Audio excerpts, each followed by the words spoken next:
my legacy. Yeah. That I had a good time. Sport teaches you it's not about your body, it's about your mind. Like these Olympic athletes, all of them are trained equally as well, but it's about what you do with your mind. And they called me upstairs and said, Liesl, you know, you can have a crack at sailing.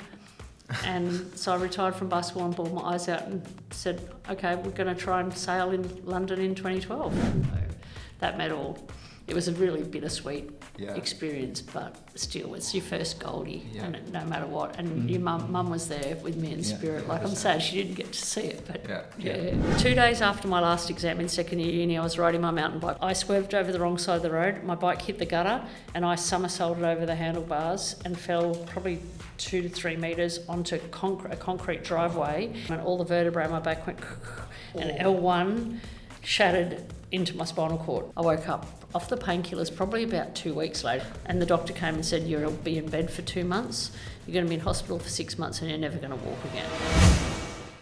Hey, sorry to interrupt. I just have a favour to ask before we begin. If you've been enjoying these conversations and want more stories that redefine success, please do us a massive favour and hit the subscribe button over on our YouTube channel. It literally takes 2 seconds to do and is completely free. It's a small gesture, but it makes a massive difference for us as it really helps us to grow the show. And with that, let's get into the episode.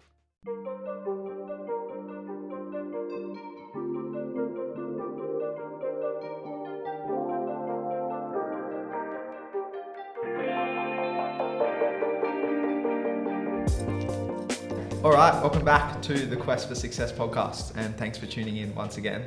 Today on the show, I'm so excited for this one because we're joined by Liesl Tesch, and it's so hard to summarize you in just a few words. You've done so many things: Paralympian, gold medalist, teacher, now a member of Parliament. And so, you know, this podcast is all about walking through people's stories, and you've clearly got an incredible story. So, Liesl, thanks so much for joining us today. I'm actually quite emotional just even thinking about that. Thank you. Yeah, no, it's an honour to be here. And Liesl, this podcast is all about success. And so I want to start there. To you, what does success actually mean? When you've been chasing a gold medal for like 24 years and you get one round your neck, that's success. Yeah. But that gives you a determination and just shows that if you work hard, you can do whatever you want. But it takes a lot of work. It takes a lot of work to get to success. Like, some people may chance upon it, but it was a lot of blood, sweat and tears to get that gold medal. And then just knowing that I've got that means that I can put my hand up to do the next thing and the next thing and the next thing. So it's really about, you know, putting your mind towards something and just going all in. And then that sort of gave me, okay, well, you can put your mind towards becoming a member of Parliament and getting elected. So it's like I had the Paralympics every 4 years before, and now I've got the New South Wales state election every 4 years. I just have a peak every 4 years. But it's like, but it's also what I learn in sport, the tactics and strategies and the little tiny incremental goals to get there, to get to that glory bit at the end. There's so much work behind the scenes. And politics is just the same, to get what you want to see for your community. So do you define success in multiple achievements rather than, okay, my success, I want it to be something, you know? Yeah, no, I think, and it's all the incremental things along the way. Like, I've got a library of training diaries, and each one of those is like a tiny measure of success of what you do, or a failure as well. There's days when you get up at 5 o'clock in the morning and you want to shoot 300 baskets at 50 or 60 or 70%, and you don't.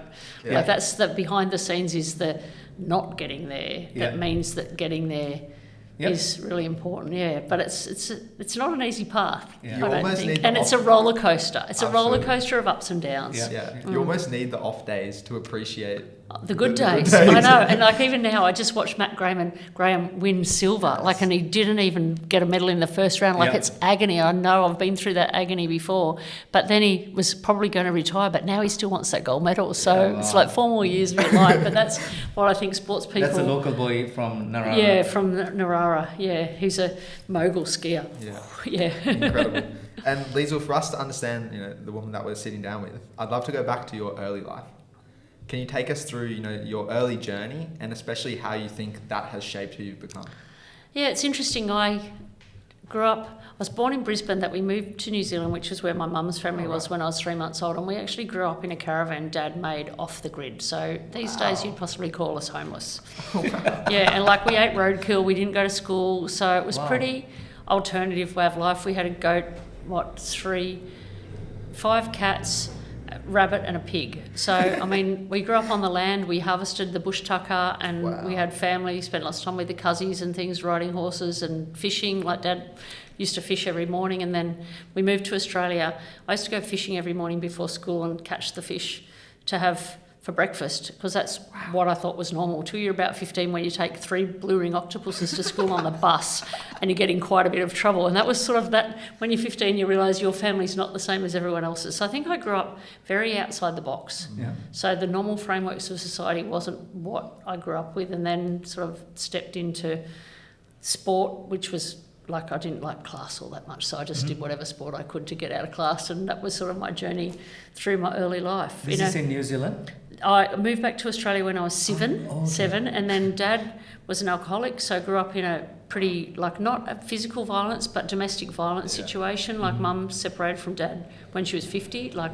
bought a house when she was 50, so I grew up in a not a beautiful, loving space as well, which I think has also shaped my possibly resilience and being able to push past stuff that's difficult and hard and not very nice. Like, just get on with it. Yeah. You know? Yeah. And when you were young, what did you want to become?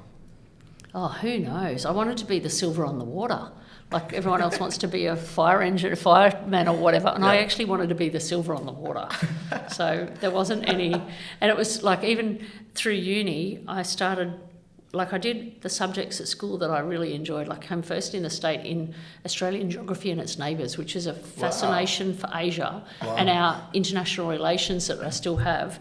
But then I started with a law degree, which turned into an arts degree, and came out with the science degree. So I really still didn't know at that stage what I wanted to be. And then I went and worked as a town planner and Wyong council over the summer, and I really didn't like what the developers were doing to the environment. So I did teaching, which then led me into a targeted graduate position in Western Sydney in beautiful multicultural communities, where I learned so much about different communities, teaching kids who are refugees. And I just fell in love with teaching, which was so good, because I'm jumping around quickly here. Yeah, I love it. It enabled me to have a basketball court to train on in my workplace, so that was another bonus. So yeah. And do you think, like, growing up in, let's say, not a normal household, do you think that kind of shaped or built your empathy to want to go and learn about different cultures, different communities? Because you're like, well, I can't relate to my peers. I know. And like the whole mundanity of life, like the ruts in the carpet was something that I never lived with, and I still look at people's lives and think, you're living with the ruts in the carpet, you can be so much more. I just think we were taught curiosity, and we were taught, like, we just had such a love, we were outdoors the whole time, such a love of nature. And I think, I don't know, it's just gave me a freedom to be who I want to be, without the constraints of what do you want to be when you grow up, almost. You had any pressure from your mum to, do something? Did you go to uni? I went to uni, so when I finished school, like, I thought I wanted to go and be a town planner, but I went to Newcastle Uni, which was close to home, and did... Oh, right. I went to Newcastle too. Oh, did you? Oh, there you go. Went to Newcastle. We were at school together, and that's where I started. I started with law, which changed into arts, which came out as science, with a double major in geography. So my passion is geography, which is the world. Like, it's interesting, and travelling the world and learning about the world and the layers of geography. It's like this, like the natural geography, the human geography, the historic geography, the economic geography, like the geography of drugs, the geography of war. Like, geography's got such a big influence on how we evolve as a humanity. Yeah. And you mentioned there you loved sports growing up, and I, if it's okay with you, I'd love for you to take us back to the accident which really shaped your life, because I can imagine at 19, someone who loves playing sport, to go through this traumatic incident, it must have been very, very challenging. Yeah, well, I think probably a little bit of the backstory there. Through school, I got out of class to get into any sport I could, but then my favourite that I was probably most successful in was basketball. So I played rep basketball at school, then rep basketball at uni. Did we play basketball together? That was too short. And then when I was 2 days after my last exam in second year uni, I was riding my mountain bike, which I rode all the time, home from my friend's place. and I had a pair of shoes on the handlebars that would been out the night before. I was sober as a judge, that was middle of the day, but I swerved over the wrong side of the road. My bike hit the gutter and I somersaulted over the handlebars and fell probably 2 to 3 metres onto a concrete driveway. They think I landed on my bottom and all the vertebrae in my back went and L1 shattered into my spinal cord. So, but I was really lucky. I was found by an old lady, or a senior, as we call them in this job, but no, whose daughter lived over the road, and she was a nurse. And the nurse came and said to me, "Is there any tingling in your hands or feet?" And so that feeling, get your funny bone, I had that all through my legs. So straight away from the very beginning, I was very lucky that I was treated as a spinal cord injury. And ambulance very slowly to Newcastle Hospital, helicopter Sydney, and then went in for a 5-hour operation like at midnight in our beautiful public health system in Australia, which I'm so grateful for, to take those fragments of bone out of my back.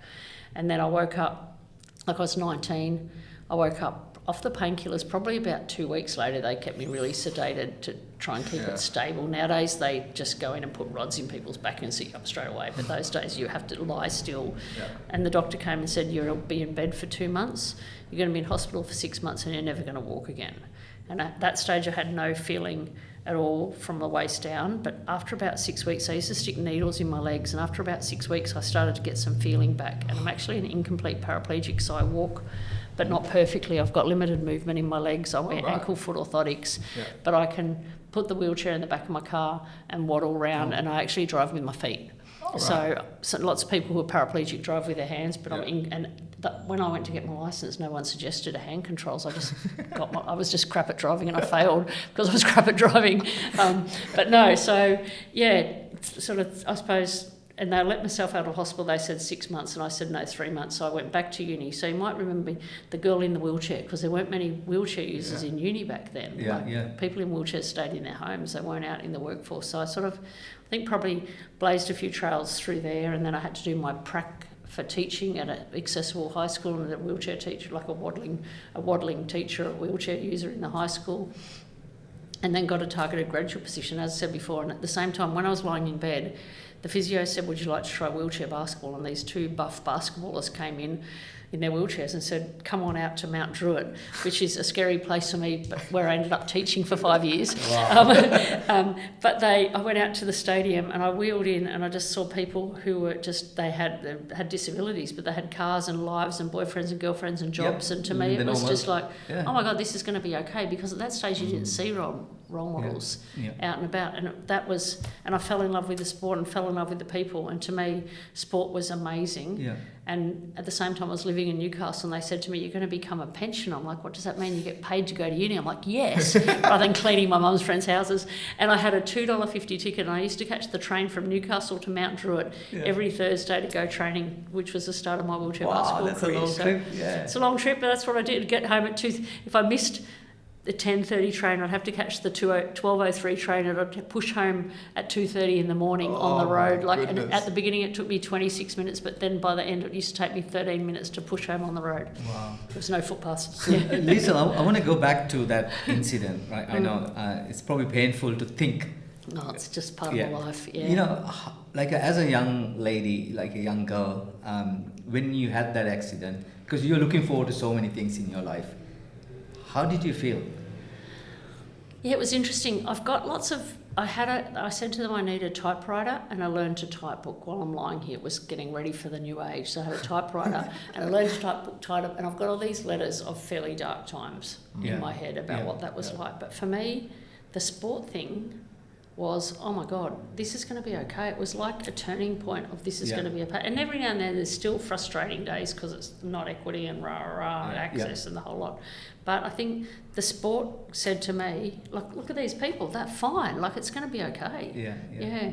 And it gave me like that determination and all those incremental things and the stepping stones of being able to become a successful human being. Yeah, you think like that incident actually made you more stronger mentally? Yeah, and I think, I don't know, and then you wonder about your upbringing, about, okay, anything's possible. Like, why be limited by the frameworks that exist? And so I wasn't before, so I don't have to be now. I've just got this thing.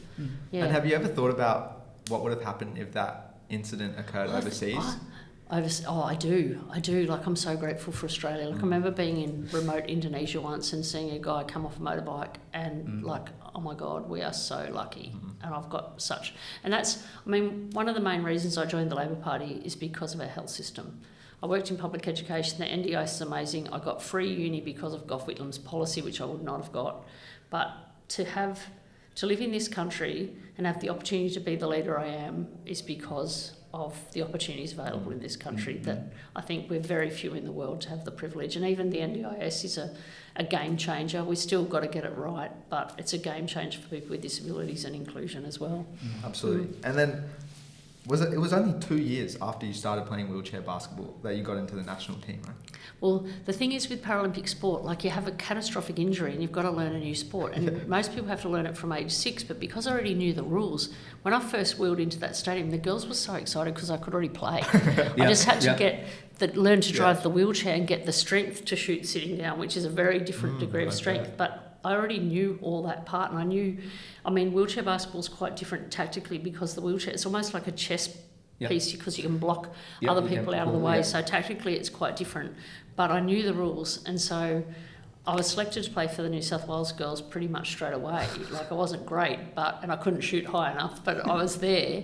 And they were formation days as well. And we played with the men's team because we didn't have a women's national competition.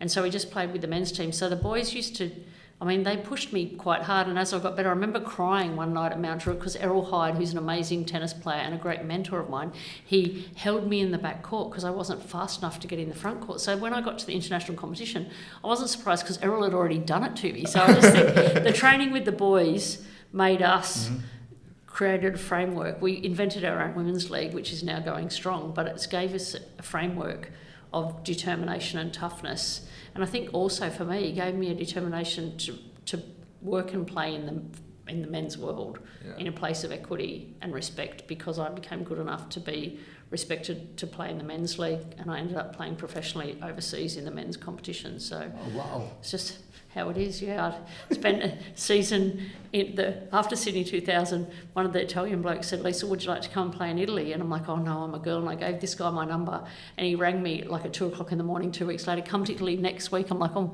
my goodness, no, I'm a girl. I've got a job, I'm a teacher, I've got a mortgage or a car.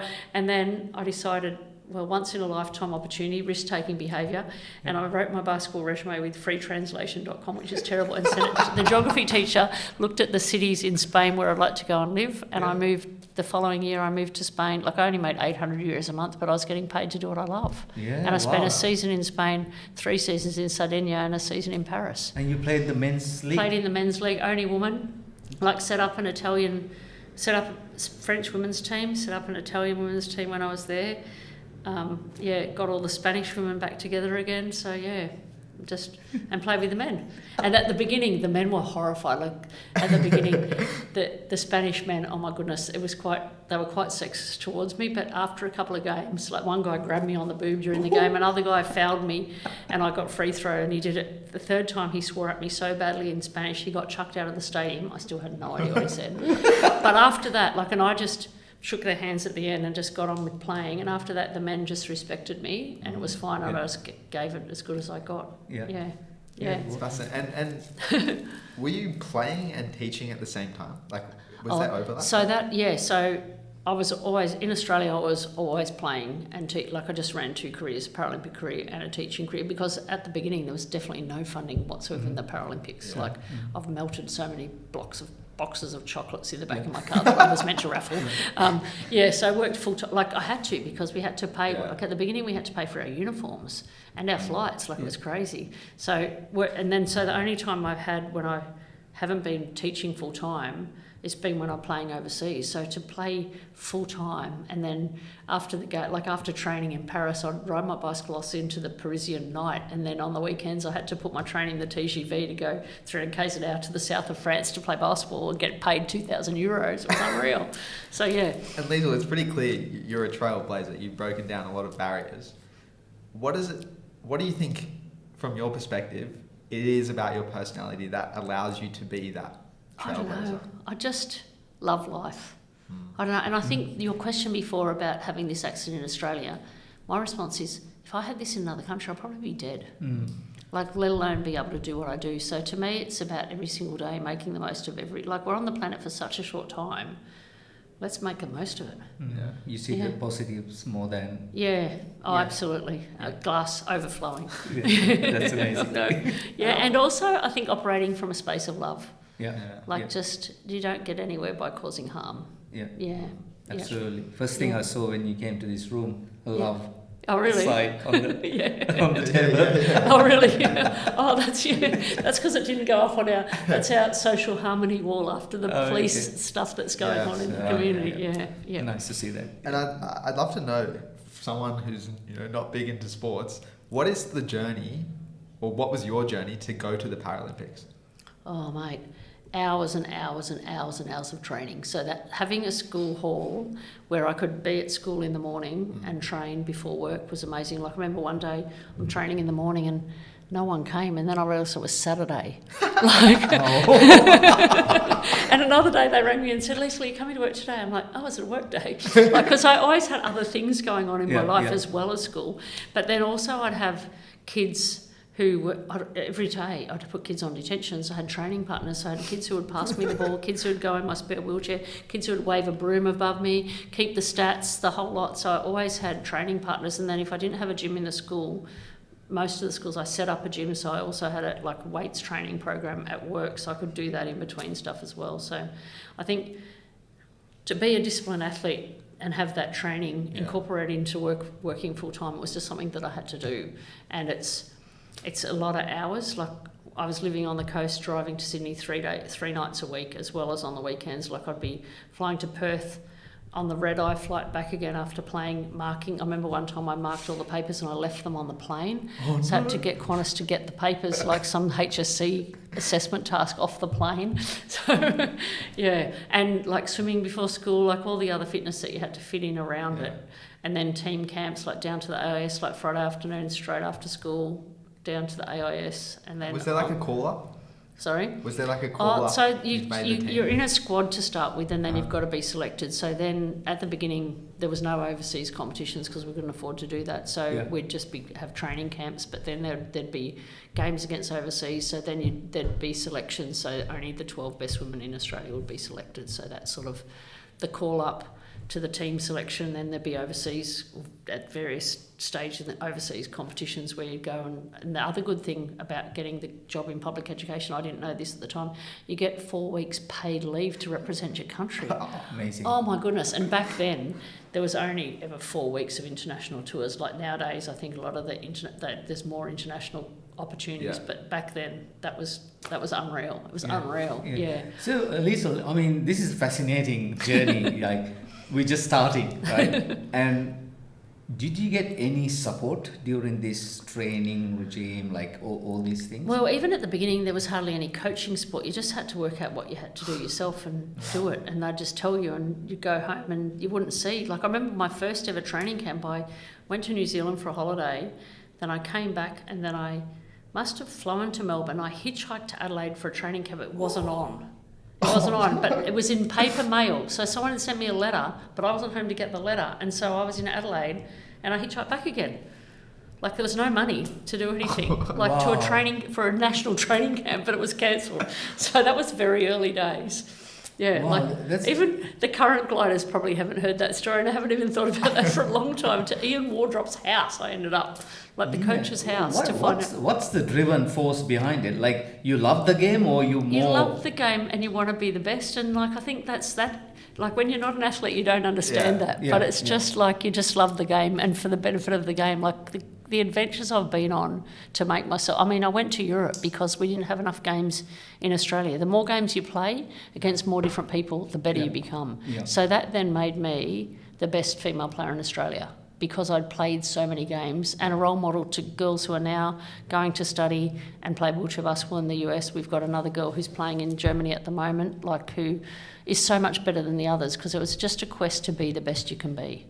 Yeah. And I want to know, while you were teaching and playing at the same time, what were some of the lessons that you learnt being a teacher, and like, was there any kind of overlap Could you apply anything from? Oh, the kids hurdle, and the kids would distractly miss how many countries have you been to? Oh, okay, let's just talk about that for a while. But I think the kids remember, like I would share my adventures. I would get off the plane in the morning and be at roll call for like 8:30, having just come back from goodness knows where, the playing coolest sport. teacher. Yeah, and like hoping the train's going to get me to the roll call on time, because otherwise someone has to cover my roll call before. And being jet lagged for the whole week and still being a teacher, and so just sharing that journey, which is not just the ruts in the carpet with the kids, is like, it's what a privilege to be able to share. Like I think of those young minds that have been influenced, that are now doing things that possibly they wouldn't do, and a woman with a disability as well. So I think also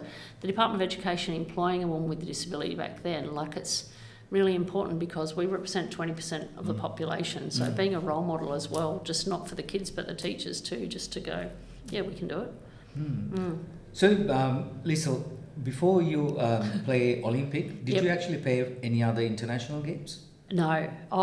We went to a World Championships. We went to a World Championships in Saint-Étienne, and we came last. We weren't very good. We didn't know about playing against other women because we'd only ever played against our own women's team. And so, but our first one that was the World Champs.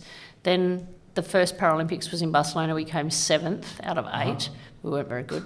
The next one we came 4th, which is the worst position because you don't get a medal. But in the meantime, they announced on October 23rd, 1993, they announced the winner is Sydney. And that's when Australia won the Olympic and Paralympic Games. And I told my boss that I wouldn't be at work. I was at a party in the city. And we, as Paralympians, I was in no state to be at work, I tell you now. We, as Paralympians, we didn't know what that would look like. But we basically had to educate Sydney and Australia what the Paralympics even was. Because like in Barcelona and Atlanta, no one even came to watch. Like Atlanta was absolutely terrible for the Paralympics. Like it was not glamorous at all. So in Sydney, we ran the Sydney Paralympic Organising Committee, ran parallel to the Olympic Organising Committee, and we set up a big education program, which I was involved in. We put education packs about the Paralympic Games to all the schools within Cooee of the Sydney, like of Homebush, and promoted the Paralympics so kids would come and watch. And we had a ticketing system for the Paralympic Games that was $20 to get in through the fence, and people came. And so this was really the first ever successful, it was the most successful Paralympics ever, and it really was a game changer for the Paralympic movement. But also for us, and to me, those kids, it was so important, it makes me cry just thinking about it. Those kids, instead of saying what's wrong with that lady, said what sport does that person play? And that's about attitudinal shift, which to me, those kids were kids then, and they're the employees now, but they're the employers of the future. Absolutely. And have seen things differently and had a seed of change. Changing those perspectives and getting to watch it over time. Yeah. As well. Things has changed a lot. And you now, don't know what that seed does for later. And especially I think now that I do lots of work in the disability space is about that attitudinal piece is so important. So it's not necessarily employing someone with a disability, but I know that I've got so many advocates and allies who have got kids with disabilities or family members with disabilities who are all part of a family of attitudinal shift like game shifters to help change the future. And Liesl, you mentioned, it was quite a journey. There was quite a few Paralympics there before you got even close to the medal tally, right? And Paralympics are 4 years apart, just like the Olympics. So, we're talking about decades here. What does it take to, not want to give up, just, continue pursuing this goal for decades? Yeah, I don't know. It's just this weird hunger that gets in. It's a hunger. I don't know. It's hard to explain, but it is. And and as I said, I watched the Winter Olympics and watched Matt Graham. I just know that determination of getting that holy grail. It is this holy grail and that gold one. Getting silver. Seriously, going into a team sport to a gold medal game and winning silver is terrible. I haven't got very many photos of me happy getting my silver medal because I wanted the one that the other team got over there. The Canadians took it from us, But so it's just I suppose it's failure. It's so many failures along the way and you want to succeed. So that's success. The determination for success is built on a hell of a lot of failures along the way. I mean, a silver medal in most people's eyes, but it is not what you actually go out there to get. I guess it's difficult for someone like us to understand, right? Because you put in so much effort unbelievable effort, and you get there, and you're almost there, right? I know. And it's like just a round piece of pigskin not going through a round hoop enough times compared to the other team. Like, it's ridiculous how much time and energy I've wasted trying to do that with a ball. Like pumping up a ball, pumping up the tyres, fixing the wheelchairs, and that's all before you even get on the court to do the back and forths and the weight training, and you just didn't get it through the hoop enough times. And then Liesl, and you get a silver one. So close yet so far. And then Liesl, you transitioned into sailing. Very, very different from basketball. Very different from basketball. So I came back from playing professionally in the men's league, and I was teaching. I captained the team. We won a bronze, and winning a bronze in a team sport's actually better than losing a silver, because the heartbreak of the semi-final and the 24 hours of turning the heartbreak around with a lot of kicking and swearing and ice baths and into a silver is amazing. So we got another silver in Sydney, silver in Athens, and then a bronze in Beijing. But I was a bit bored when I came home, because I've been living in other countries living the dream, and all of a sudden, so there was an email from Sailors with Disabilities saying, would you like to try out for a spot on the Sydney to Hobart yacht race? And I'm like, no way, that's dangerous, you get killed. Then it's all about the marketing, you guys know this. There's another email saying, would you like to go for a twilight sail on a 54-foot yacht on Sydney Harbour? Bring it on. And if you haven't done that, put that on your bucket list for sure. But I grew up on Lake Macquarie. When I came back, we lived in a boat shed, and I sailed on anyone's boat I could possibly get on. So sailing was part of what I did. And sailing, I did, like, even, I think in year 8, 2 of my girlfriends and I did sailing for sport. We were the only girls in the whole sport, and sometimes we had to get rescued because we were too light to actually hold our boat up in a big southerly. But so sailing was in my blood, and learning to sail on this big boat was like, it's just a new learning opportunity. Like, it's pushing all your knowledge to another level, and you've got to be part of a team of 16, and everyone's lives depend on your life and you depend on theirs, which is quite an incredible place to be. And we had such a great time, and we won our division, but they made a documentary called DIS, in little letters, Able-Bodied Sailing. And the documentary, Dan Fitzgibbon, who was a guy who was a possible Olympic sailing champion who had an accident off a wharf at the Olympics and into shallow water, broke his neck. He had a sailing partner. They got a bronze medal, I think, in Beijing, and he and his sailing partner didn't get on it. It had to be a female-male combo. And so he saw this doco, rang me and said, do you want to go for a sail? And I'm like, imagine going for a sail on a Paralympic boat, that'd be unreal. So I read the book on how to trim the jib, which is a little sail at the front, and I went down to the wharf to meet Dan on Boxing Day, straight after I'd seen the boat take off for the city of Hobart. Went to shake his hand, and I looked at his hand, I'm like, oh my goodness, I'm going to be trimming more than the jib, which I'm going to be in charge of all the ropes, because Dan's hands didn't work and he couldn't pull the ropes. So I'm like, oh my God. So we strapped Dan onto a carbon fibre seat with 2 seat belts. He uses a tube connected to a battery, and he sucks and blows on the tube to tilt his chair as the boat goes through, leans over in the breeze. And I sat on this boat for the first time. There's 17 ropes that I was in charge of, and went for a sailmate, and I was in charge of how, this person with the ropes gets to choose how fast the boat goes.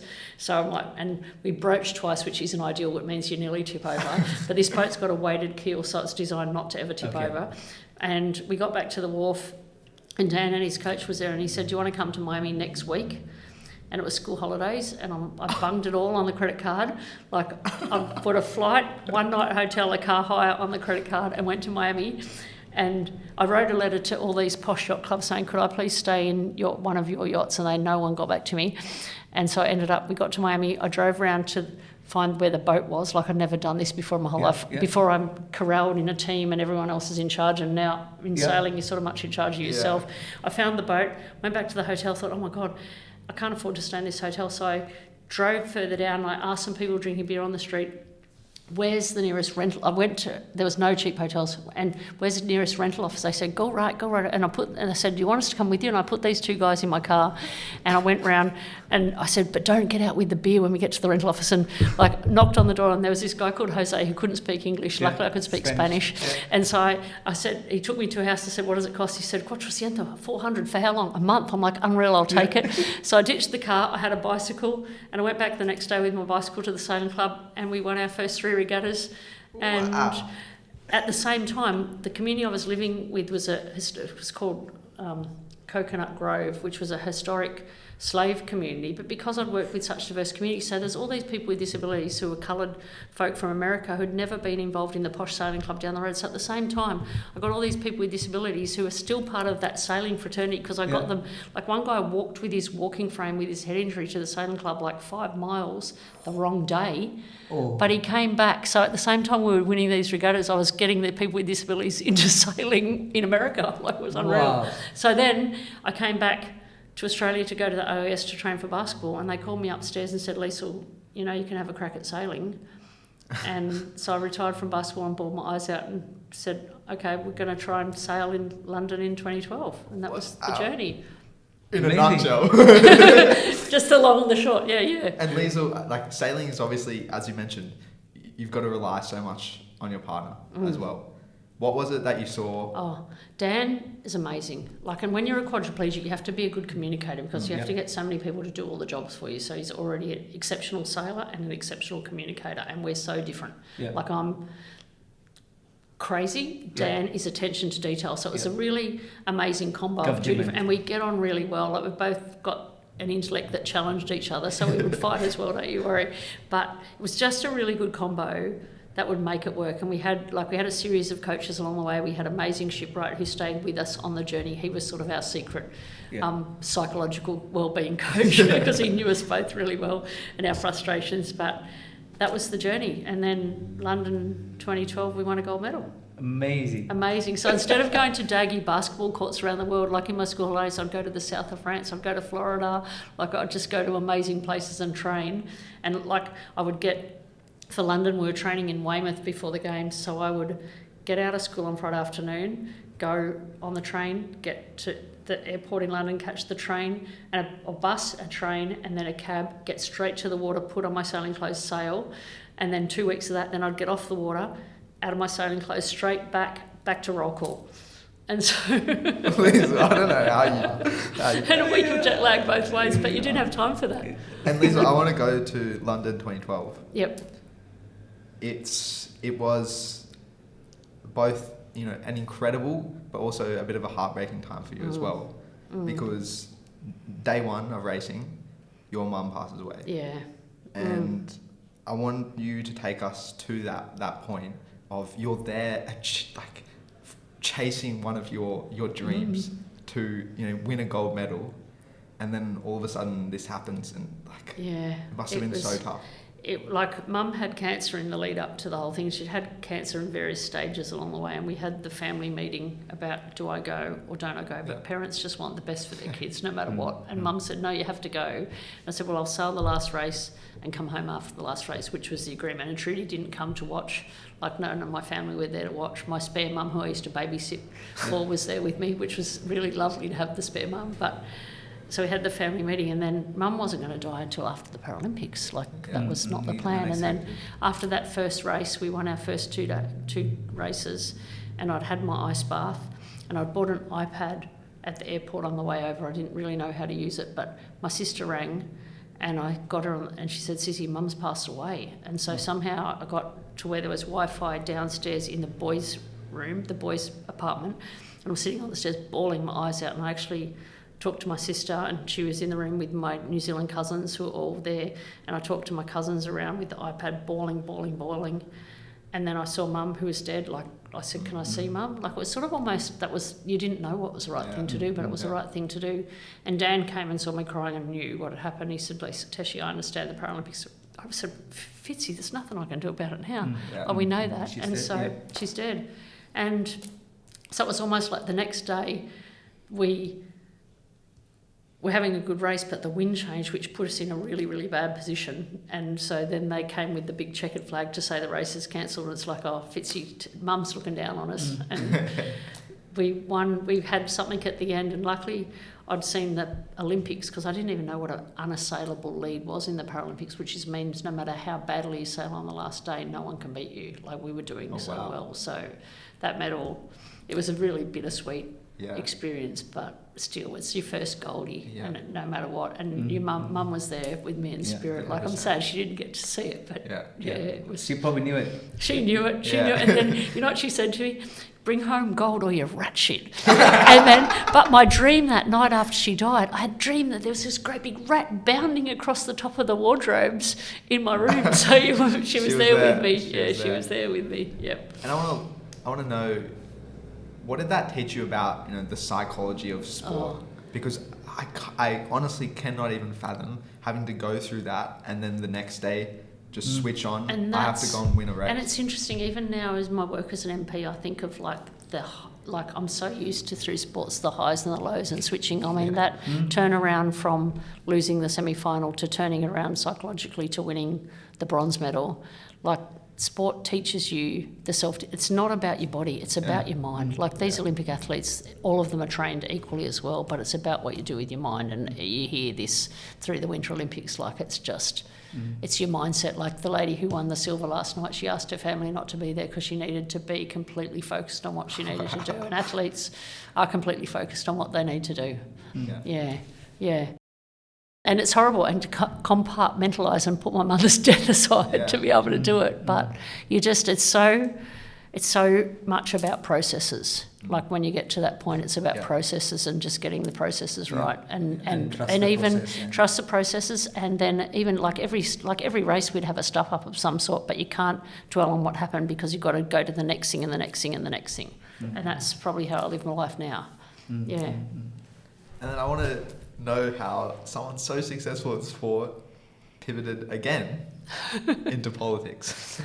When I changed sports, I joined the Labor Party because athletes are really selfish and I wanted to give back to my community. And as I said before, my life has been founded on Labor values and supported by Labor policies across my whole lifetime, which made a difference to me. And I used to see Senator Deborah O'Neill in our community, and she's amazing. I still follow Deb and what she does, and she's sent me flowers last week because I was in hospital. She's an amazing woman. So Deb used to say, like, she used to see me around at various events. I'll take the Aboriginal girls to a meeting with the elders or the ladies or whoever, and Deb used to say, Liesl, you should join the Labor Party. And one day I joined the Labor Party and I used to go to meetings, mainly with retired people, but who used to discuss and debate government policy. And I've always been, Mum and Dad always wrote letters and shouted at the television, but wrote to politicians about social justice and what we should have in Australia. So I've always been interested, but to sit at Labor branch meetings with people who are really passionate about creating a better place for all of us was an incredible privilege. Like, I couldn't go all the time, but I joined the Labor Party because I wanted to give back. And so then when Cathy Smith, who was the previous Member of Parliament for Gosford, when her letter came in the post to say she was resigning because she wasn't well, I intuitively knew my life was going to change. Like, it was not my goal. I just knew that it was going to be my time to do something different. And I spoke to Deb, and Deb said, Liesl, you've got to tell me by Monday if you're going to be the candidate. I'm like, oh my goodness. And that was on Friday. Like, it was in my head. But so I rang Deb on Monday and said, I went over to her house in the end, and I said, I can do it. Yeah. You've done it. But then you have to, and then it was really hard because I got legal advice. As a teacher, I had to take leave without pay for the campaign from the state government position, but then you have to resign from teaching. And I'd worked all those years in Western Sydney to earn my spot on the coast, and I just love teaching. And I think teachers, your identity is that you're a teacher, so to not be a teacher, I bawled my eyes out. And I told my principal, I said, Dave, I'm going on leave. I actually have to start leave very soon because I'm going to be the candidate. And he gave me a big hug and said, good luck. It was beautiful. And then I was the candidate. And then the nerve-wracking whole craziness. It was a by-election, so I had lots of resources backing me in. But the nerve-wracking thing is after the election, they do the counting, and it indicated that I was going to win. But then the official day is on the Thursday after the counting. The numbers all come up they came up in Gosford. It's like, oh my God, now I have to resign from teaching. I cried again. And then it's like, oh my God, what does an MT do? Oh my goodness gracious me. They said, I've got to learn. And the Parliament came and gave me the key to the office. I don't want to be responsible for this. I've got 3 full-time staff and I've got a key to an office. Oh my God. And here I am. Yeah, and what a journey. But I just need to say, in the campaign part, when the Labor women from New South Wales Labor came to door knock for me, I thought, these are my people. Yeah. Like, this is a new tribe of women who are fighting, like leading women who are fighting for social justice and equality and a better life for all people in my state. Oh my God, these are my people. Yeah. So I found it was a sporting tribe, but it's a different tribe, but I'm part of it. Did you see anything that you can take away, like take out the lessons that you learned from as a sports woman to politics? Well, I think going through the change in sport and going through going to play overseas with the men, going to change sports, made me think, well, you know what, you can take something new on and make it work. Yeah. And politics, like being a local member of parliament, it really is in some ways a build your own adventure. I take my own way of being and place it in the framework, and I choose what happens in the parliament chooses my parliamentary diary, but I choose who I meet with, and I choose my diary, and I choose my goals and tactics and strategies to get places and where I want to end up and where I want my community to end up and where I want people with disabilities in Australia and now parliamentarians with disabilities around the Commonwealth. Like, it really is a build your own adventure that you can take your own background and equitable funding for the Paralympics and Olympics. Like, you can take your own background. And there's 93 of us in the Liesl Assembly in New South Wales, and we all bring our own influence and our backgrounds and our experiences and our input onto the legislation, but also into various other ways of trying to shape New South Wales to be a better place. Mm-hmm. Yeah, it really is. It's quite an incredible world and place to be. Yeah, I still pinch myself every day, and I feel like every day I feel so lucky that I can't believe this is my job. Like, I'm getting paid to do what I love, which is trying to create a better place for all of us. Yeah. And Liesl, you went from, teaching in a classroom, trying to persuade, high school students, to now being in Parliament where you're trying to persuade other parliamentarians. I want the money in my electorate. What have you learned about, trying to create influence and Yeah, it's really interesting. People say power, but it really is influence and relationships and also equity. I mean, I want all the money in my electorate, but there's lots of things that need the taxpayers' money across New South Wales, and it's definitely not here in Gosford, and I have to accept that that's the reality. Yeah. And to me, the importance, I remember talking to a friend of mine who was thinking about running, who was a music teacher. I said, and she's frustrated by the system, I said, Sally, come on. And Sally's now the member for Camden. It's like, you've got to be in here, and there's a whole bunch of us who are teachers now in the New South Wales Parliament. But for me, I look back at my days in public education, and if we get public education right, we get everything right. Yeah. Realistically, if we create education opportunities for the people who have least likely to have opportunities and excel those who can do it, we get society right. And more than just politics, right? You're an incredible role model. And Thank you. Early in your story, right, when you went to that sports stadium and you saw other people, living the life that you wanted to live. Do you ever now reflect on the fact that that's you and you're breaking down those barriers for other people? Absolutely, and I've got so many young athletes who have been under my wings in various shapes and forms along the way, who are now completely successful athletes, but most importantly, completely successful human beings in their own right. Which that's what it's all about. It's in COVID. In my head, I had something. I've always been involved in mentoring programs in schools because I think mentoring is really important. So in COVID, I had a dream before COVID. It was called the Paralympian Mentoring Program. But in COVID, we had time. I was a member of Parliament by this stage, but you had to stop ringing people after 8 p.m. at night because it's not okay. And it was a fairly hectic time. But I set up a framework for the Paralympian Mentoring Program and invited one of my teammates on board, and now Sarah Stewart is running something that is called the Paralympian Mentoring Program, but it's a national program that goes across the Paralympians it's a formal framework for supporting Paralympians to be a better person, but into jobs and into careers and into elite at sport and the whole lot. So there's lots of things you can do to try and lift people up. Yeah. And throughout your journey, I'm sure you've witnessed a lot of change, even the Sydney Paralympics you mentioned. What has been some of the biggest changes, and what do you think is still left to be done?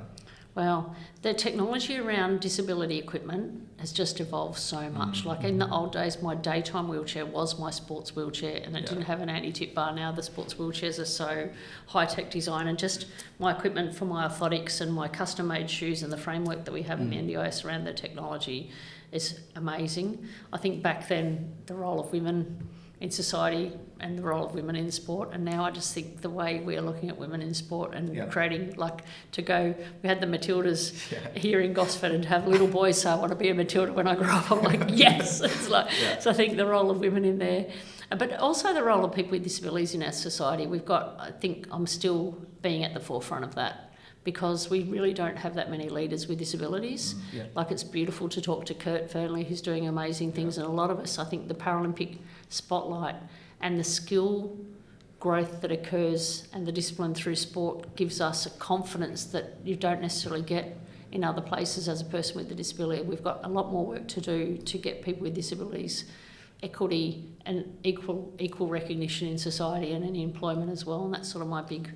and it's frustrating and it doesn't go fast enough, but that's probably the employment component and inclusion of people with disabilities now. And even, like, there's probably 6 of us in the Commonwealth who say that we've got a disability in parliaments around the whole Commonwealth. Like, there's 93 plus 40 in New South Wales, and there's one of me.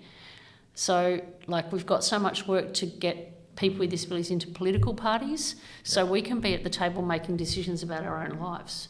Because at the moment, able-bodied people are still making decisions about our lives in most countries, most places in Australia and the world.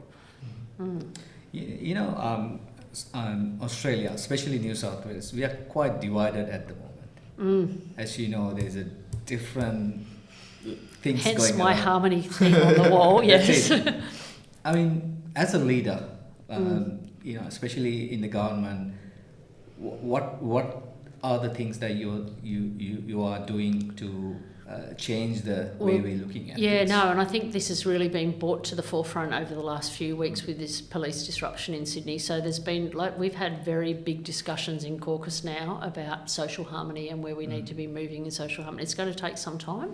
We've got Jihad Dib, who's our Minister for Emergency Services, is a Muslim man who represents the community of Bankstown, and he's a really, really important, pivotal role model in the racial conversation. I don't want it to be that conversation, but the reality is the social harmony piece is so important. I think, what can I do in my community, the community of Gosford, where I'm a leader? And I think I'm working with the Nurses and Midwives Union to have a cup of tea with our... mainly, the main place I see our multicultural community in Gosford in the public sector is in our health sector. So having a cup of tea with our health sector, saying you're appreciated, rise up, we need you to continue to be beautiful and deliver. I mean, the multicultural community delivers so much for health across New South Wales, and celebrate that. We've got Harmony Day coming up, which is an event run by the council. Even my subliminal messages that I put on the front of the office, I've got a fabulous woman who's Vietnamese who works in my team, who's just opened my eyes up to the importance of diversity in the workplace. She's fabulous. I've got an amazing woman who lives in my community who's on the board of diversity of multicultural New South Wales. So we're sort of sitting down to say, what do we need to do from this place? So it's going to be from the bottom up and it's going to be from the top down. But I think as a leader, having deep connections with my multicultural community, which I do already, is super important. And just celebrating our LGBT community, our people with disabilities know that I'm there backing them in. But as a leader, being very visibly connected through social media to my multicultural community as a part of the norm is super important. 100%. And Liesl, I suppose, what's next for you? Is there another career pivot we should be expecting? Who knows? I know, it's like... Maybe and Prime you Minister want of Australia. Oh my goodness, you wouldn't wish that on the worst... Like, the work that I have so much respect... I have so much respect for our ministers and our leaders, like Chris Menz and Albo, and the demands on their time and their brain. Like, it's just incredible the work they do. All the ministers have to... It's like, if I became a minister, I have to live in Sydney for a start. Like, but I love the beautiful Central Coast. Like, it's so much work and so many papers coming in, so much decision making to go every day. But my passion, and I'm very lucky to be now, I'm the Deputy Chair of Commonwealth Parliamentarians with Disabilities. So before this, in my spare time, I also ran an international aid organisation called Sport Matters that used sport for social change. So it was about empowering individuals but uniting communities through sport and giving people with disabilities a voice in community through sport.